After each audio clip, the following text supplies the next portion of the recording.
You know what's up mga boss? Dito na naman tayo. Panibagong unboxing na naman to. Yan. Pangatlo na to. Ito natin yung kukumpleto para mabuo natin yung rim set. Kasi una halves. Tapos yung rim. Tapos ngayon, ito naman. So ito na, unboxing na natin. Ito, medyo nakabox na. Tunay na to. Shoutout muna natin to na seller sa Shopee. So ayan, Pro Agent Bike Shop. So trusted seller din to.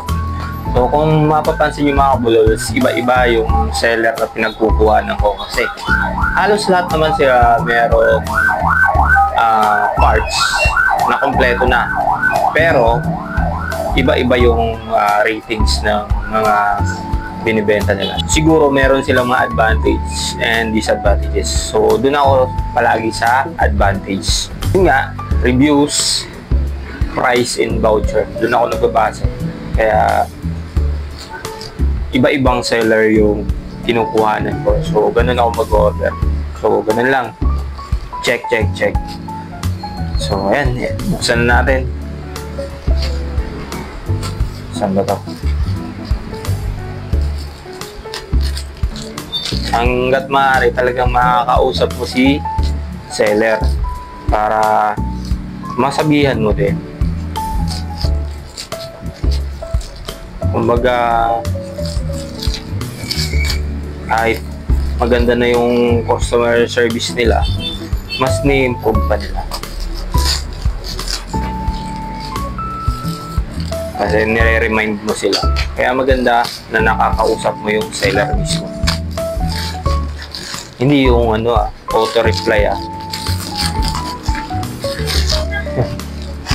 Yan Talagang protected yung pyesa natin.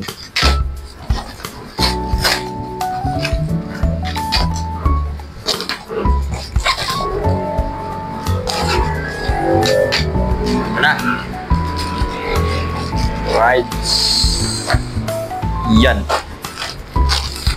So, ito yung in-order natin. Complete dun sa rim set. Spokes. Ragusa spoke na stainless steel. Black.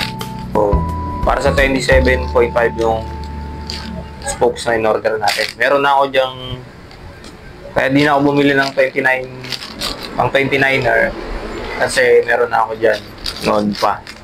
Meron na din ako dyan hubs na budget meal lang para nagkataon doon natin ikakabit kung 29er or 27.5.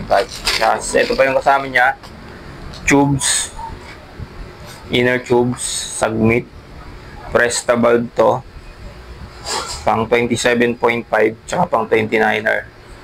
Ang specs niya ay kasya siya sa 1.95 to 2.125 na tires, Presta bulb, 40mm.